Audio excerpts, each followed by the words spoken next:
Hey everyone, so here's a long one, so strap in, but most importantly, use this as a resource and look at the chapter markers in the description to skip ahead to the point that you need. So I just want to go over and our stage 2 in our research and show how you're going to collate this and just give you a couple of tips and tricks on how to do this a little more efficiently and effectively without going into every single little thing. But the most important part is how we're going to document our sources and our information and make sure that you have all that in place in your Google Drive. So if you look, this is on our modules. This week's module on the Monday page is the stage 2 research. So always come back and visit this. So as far as searching efficiently, I just want to point out a couple of things. Number one, this PDF right here is a great summary of a bunch of different tips and tricks you can use with Google. And so I just wanted to show you a couple really quickly that I find super effective. The first one is don't put your question straight into Google, right? Don't put, what is a pandemic? Because you're going to end up with a bunch of people who are also asking that question in your results. You instead want to just think about how that answer might look. So maybe you're looking for the definition, maybe you're looking for the requirements, maybe you're looking for responses, maybe you're looking for the history of it. However you're looking for it in that way, that's how you want to frame your search. You want to use your most important words first. And so just so I can build on some stuff, I'm going to search just for pandemic. And you can see there are a couple of widgets here on the Google page. In this particular one, I have the dictionary definition first. I have some related questions. So that might help you out as you're exploring things. And then I've got a news section. And then underneath that, then I start to have my actual search results. There are no sponsored results on this page. That's really great. You always want to look at the top and see if there's anything that says sponsored and just ignore that.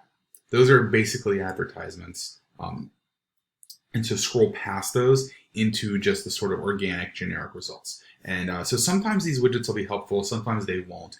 For my next tip, I wanted to show you something. My first 2 results here, you can see deal with the 1918 pandemic and AKA the Spanish flu.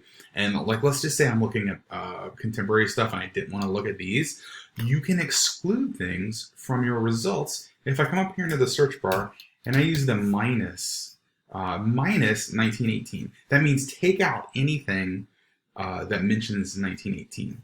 And when I hit that and I get my results returned, you will see that those couple of articles that were the first entries are now gone. So that's a great way you can if you do one search and you notice a bunch of results with a similar keyword that are just getting in your way, you can minus that keyword and filter your results down to a little more narrow scope. That might help you out and save you some time. As I'm looking through these, I see a bunch of different websites here. Maybe I noticed about 4 down, there's 2 articles from The Lancet, thelancet.com. You can see that here. Maybe I want to not look at a particular site. So you can use the minus to still do that. So if I put thelancet.com, and so anything from that website, I'm saying please exclude anything from that website. And when I do that, I get my new returns.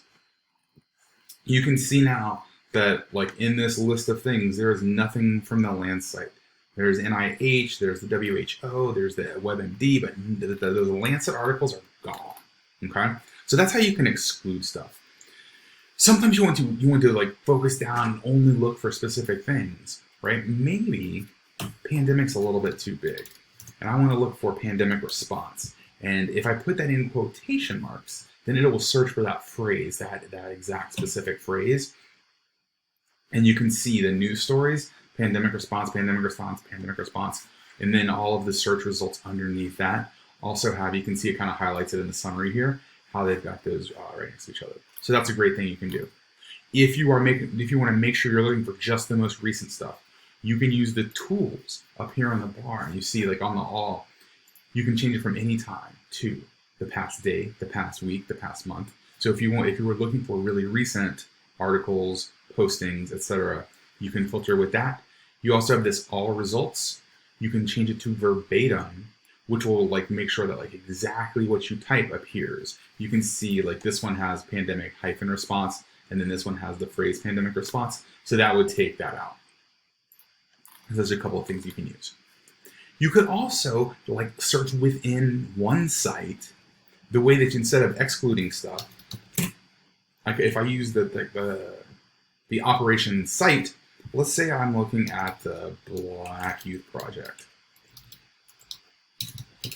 which is a site that collects all kinds of articles and news pieces and informational pieces across a lot of different topics that are of interest to our youth of color, by our youth of color. And but let's just say like, oh, like I'm really into this website and I'm really into this organization, but I am only focusing on let's say education. So then if I use that site, Black Youth Project, so only search on that site for the keyword education, and here are my results. You can see blackyouthproject.com, blackyouthproject.com. They're all from the same site, right? But now I can just look at these, and especially when you start getting to larger websites and websites that have been around for a while, it might be easier to search this way than it would be to search on their site. That's just another little tip for you. Those are just a few of the basic things on the Googles. Definitely look at these search tips. Take the time to do that, because the less time you spend sifting through things that don't really apply or appeal to you, then the more time you can spend like on the good junk, on the good stuff that matters. So that's just a nice way to narrow your searches, to weed out some of the stuff and some of the things to look for. Once you start searching and once you start finding stuff that you like and you want to keep, we are going to document the information, the sources in our Google Drive. And so you can see the instructions right here. Use the template, make a copy for each new source, rename that so that it's easy for you to remember, and you can have multiple documents if necessary. So let's pop on over to our Google Drive, and I'll just walk you through the basics of this and with a live example of it on. So you've got your Unity research folder. When you open that up, you've got your sources folder. When you open up your sources folder, you have the sources and information template that we created last week. So this is your home base. You're going to make multiple copies of this. So you'll leave the template blank, so you can always come back to it. And so what you want to do to get started is just right-click on this file and make a copy. So choose Make a Copy from the contextual menu, and it will pop up a copy of this. Now, renaming is important, because if you do this a whole bunch of times, and make a copy, and if I make a copy, and you've got a whole bunch of files that all they say is copy of sources and information template, well then, when it's time for you to go back and collate this stuff and use this stuff, you're not going to know what you're looking at. So make sure that you start renaming these files as you start using them. And well, like I can give you some hints and tips on those, but really like it's all about like what's going to make it the easiest for you. So I'm going to open up one of these guys. When I open it up, if you know what you're doing, go ahead and rename it now. From the document, in the top left corner, all you got to do is highlight this name. I'm going to call this one Wikipedia, because that's the source I'm using. I'm going to show you a Wikipedia source first to walk you through this, and then I'll show you a couple of other things as well. And so now that I know when I come back to this, oh yeah, this was the information I got from that Wikipedia article. The first page is your source details. This is just your reference materials that you will, you're just logging them once. And then on your second page is where you're going to put the actual information that you have gleaned from this source. But let's take a look at the details first. So in the first box is going to be the source type. And there are a couple of options here. You can see it does not have to be one of these, but I just kind of thought of a few off the top of my head. If I'm doing Wikipedia, it's going to be an encyclopedia article, right? Even though it's online,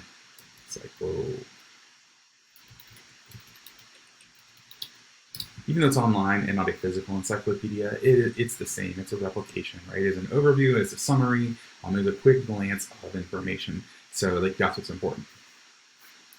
The source title for this one. So I have this pulled up here, and I'm looking at. We were Googling about the pandemic, and I was getting a little depressed. So let's look at Pandemic the board game. And something a little more fun. So in Wikipedia, I want to point out a few things. It's a great place to start your research. It's a horrible place to end your research. As a function of encyclopedia, you're going to get a lot of basics and you're going to get some overviews. So you never want to directly quote any of the information here. However, there is a robust citation system built into Wikipedia, and that's what I want to point you towards. Okay? First and foremost, if you come across the top here, you see this View History tab, you can check out who has edited it and when was the last time it was updated. So that's kind of nice. It's very transparent, and I really do like that. If you have an article of any length, they almost all have a table of contents, so it's easy to drill down to specifics, and like maybe I'm only interested in one thing, and I can do that. But Wikipedia lives at the bottom. If you notice, all these things are hyperlinked in the middle here, so you can always click on links and follow that rabbit trail and see where it goes. But you'll also see these superscript numbers here, and every superscript number is a citation. It is the original source for that information, and it is all linked at the bottom. So let's go all the way down to references. And you can see references. Just for this board game, there are 62 different references. This is why it's a great place to start. If you want to get some sources, man, here's a bunch of sources right at your fingertips. You never want to quote Wikipedia itself because that's just random citizens writing this. However, maybe I want to come here to this Ars Technica review, right? It's published the Wall Street Journal.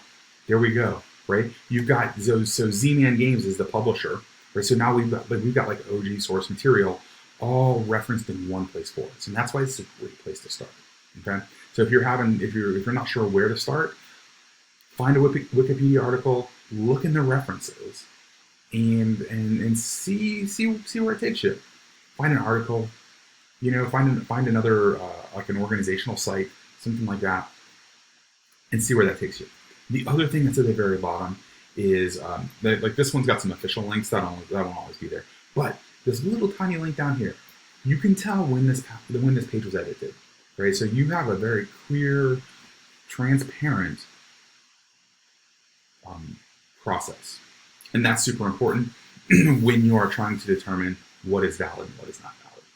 Okay, so that's just kind of an overview of where you can find a few parts, and I'll show you where you can find some of these parts on other types of sources as well. So back into our source documents, back into the documents you're going to be cataloging as you go through this process. So what is my title on this one?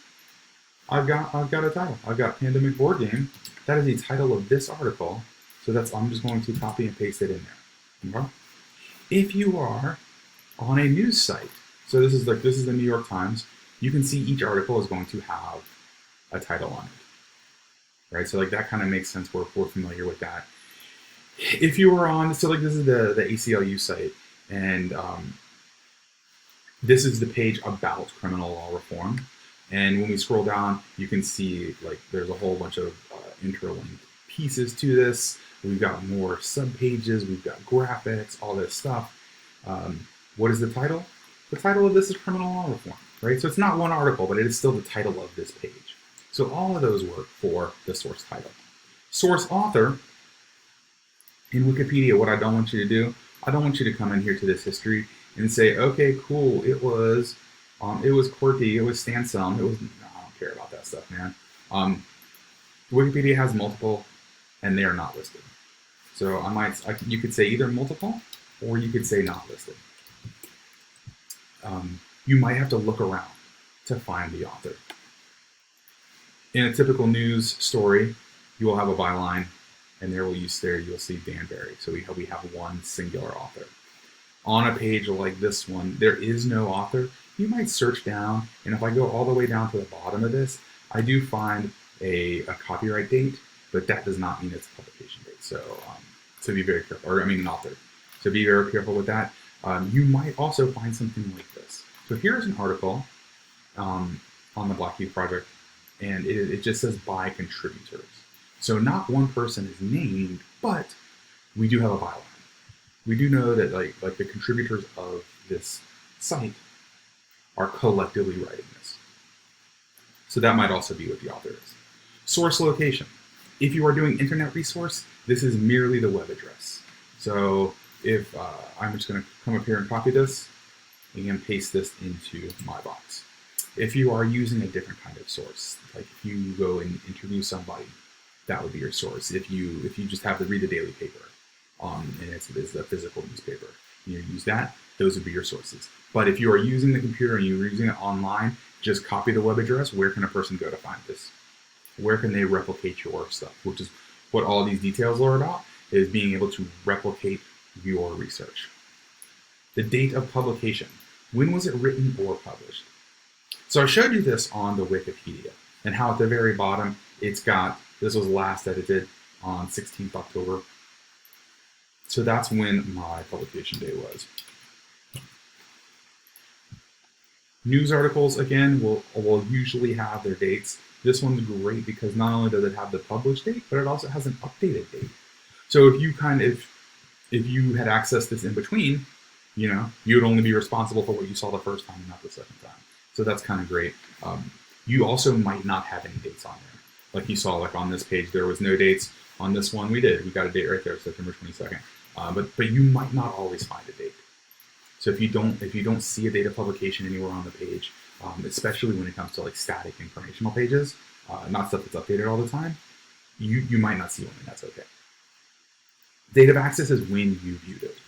So I viewed it today and put my date down. So this allows somebody to replicate, like I said, to replicate your stuff, even if it was that like later in the future. We could use the Wayback Machine or the Google Cache to look at a version of the page the way it existed on the day that you accessed it. And if there were any changes, like that's where you would see them. That's the main stuff. And then this last box is just a kind of a quick visual guide for you to the validity of the source. How much can I trust this? How much do I want to lean upon this information in my research? So I have 4 items here, and you just highlight it if it applies, and you just leave it plain if it doesn't. And then later on, when you're taking a look, you can just kind of see like what's highlighted and what's not. So for this Wikipedia one, the date of publication is visible. It sure is, right? Now, it was small, and it was at the bottom, but it was on there. The author name is prominent. It is not on this one. Right, so I'm just going to leave it plain there. It is not located on a personal or opinion page or section. That is true. They do not have opinion sections on Wikipedia. When you're looking in the newspaper, so like the New York Times, you can do one of two things. If you didn't search it through the main page and find out what section of the newspaper it was in, you can look up in this address bar here, and you can see it's got the date and then U.S. So it's like a national story. And in the top left corner, you can see that's in the category it's in. The New York Times in particular does have an opinion section. So if we click on that opinion section, you can see up here in the address bar, it'll say opinion in the address. So that's one way to know. If it's a person's personal blog, right? That doesn't mean it's bad information. You just have to be mindful of where you're getting it from. So that one is fine. And then recognizable or professional source or organization. Wikipedia kind of falls in that gray area, right? And a lot of people don't like it for academic purposes. And some people are okay with it. So like that's kind of on you. And these are a little bit subjective. I'm going to go ahead and highlight it because I understand that I am using it as my jumping off point, and I'm using it for the references and not so much for the direct quotable information. All right. So later on, when you have a bunch of these and you're not really sure what you're going to use and what you're not going to use, that source validity box, just look at how much of it is highlighted, and maybe that might make a decision for you. Okay. So that is the source details. That is cataloging the source details. The only other thing I wanted to show you about that was, like, let's say you're using some videos. It's the same process, but I wanted to show you a couple things on YouTube. So like I just did a search for the history of voting rights just to see what came up. And one thing you can do is you can look for the verified check marks next to the users. You can see right here the New York Times is verified. So that's just an extra little bit of validity. But don't just rely on that, because if we scroll down a little bit, here we go. So the TED conference, that one's verified. There you go. But then the only other one that's verified here is this Vevo. And Vevo is just a content creator. They put up a bunch of like music videos, and there's not necessarily any sort of authority behind them. So that your little verified checkmark doesn't necessarily mean that it is a high standard. But that's one thing you can look at. And if we click on this, our author is just going to be whoever the user, whoever the uploader is. And you can see there is an upload date, upload publication date, same exact thing, right? So that's just a couple of places you can look for in a video and how you might determine how reputable or disreputable it is. So when it comes down to recognizable organization, I'm not talking about YouTube.com. I'm talking about the uploaders themselves, right? Who uploaded it.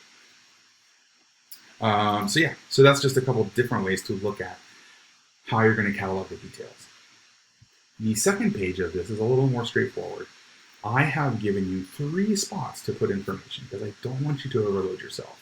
Okay? If you find a source that does have a whole bunch of really great information for you, then go ahead and make multiple copies of this document so that you're not trying to cram a whole bunch of stuff into one, and then you'll just rename them based on like what information is contained within them.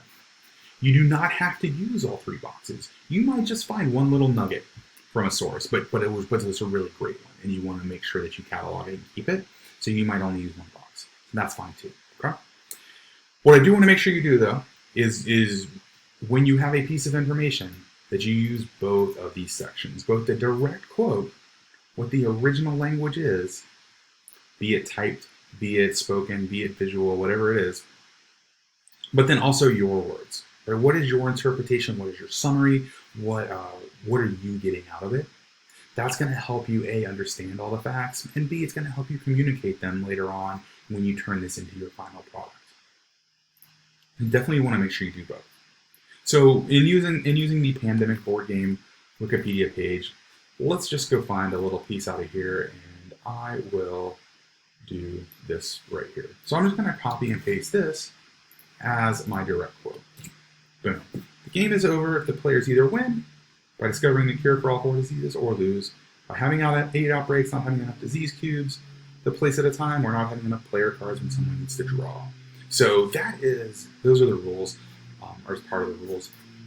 My words for this, I would say something like, there are many more ways to lose the game than win the game. Right? So if I need to expand on this, if I need to drill down on it, I have my direct quote. If I'm just looking at big ideas, I have my big idea that's in my words already. So let's see if we can find another one here. I might do something like this. For example, copy this, paste this.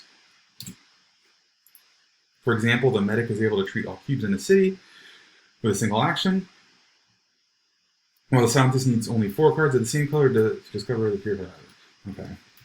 So different players have different roles and special abilities. Boom. There we go. Okay. So I got 2 things in here. So here's another thing that I wanted to kind of show you when it comes to being efficient is I've got 2 things from Wikipedia on this board game, and they both deal with the rules. Okay. So maybe I change it. I go Wikipedia game rules, so that I know when I look at this later on, if I close this out and I come back to my list, okay, if I need to find the part about the game rules, I've got it listed like that. Okay? So what you're aiming for is, let me pause this, fix this up a little bit, and then I'll come back to it. Alrighty, so this might be what your sources file ends up looking like as you complete more and more of your research. So you still have your template down here at the bottom, which is untouched. So it's blank and it's ready to make more copies, but now you have a bunch of source documents that are renamed in whatever manner you see fit. You can see some of them are just, like I said, production costs. I said BGG, that's like a website, right? So you might do something like that, just a quick reminder, or you might try to combine both of them like I did with these 2, right? Hey, YouTube, here's the gameplay run through. So not only do I know what the source is, but I know what it's about. Or Wikipedia game rules. So I get a kind of clear idea of what these are, so that when it's time for me to go incorporate my research, I don't have to open up every single file to find exactly what I need. Okay, so that's this next step. This is the preparation. This is what we're going to spend the next week doing, is diving into your sources folder, reading, watching, and listening to information about your topic, and compiling all of them into these documents that have the details and then also the nuggets of information. Let me know if you have any further questions, and I will see you in class